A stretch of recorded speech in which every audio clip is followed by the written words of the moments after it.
आज तीळ चतुर्थीच्या निमित्ताने मोठ्या संख्येने भाविक लोक इथं दर्शनासाठी आलेले आहेत। सकाळपासूनच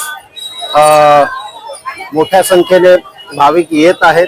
त्या दृष्टीने आम्ही रात्रपाळीचा सुद्धा आणि आता दिवसपाळीचा सुद्धा इथं मोठ्या प्रमाणात बंदोबस्त लावलेला आहे। जवळपास 15 अधिकारी आणि 90 कर्मचारी यांचा बंदोबस्त आहे।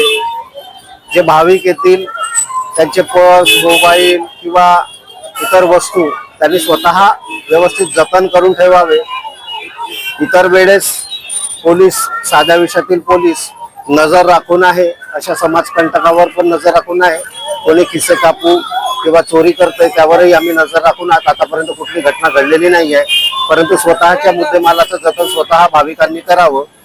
राहिली गोष्ट इतर कोरोना संबंधित जे काही ॲडवायझरी आहे ते हेल्थ विभागाने दिलेला असेल तर बाकीच्यांनी आपल्या परीने आपलं स्वास्थ्याची आणि सुरक्षेची व्यवस्था करावी। बाकी इतर बंदोबस्तासाठी पोलीस इथं तैनात आहे।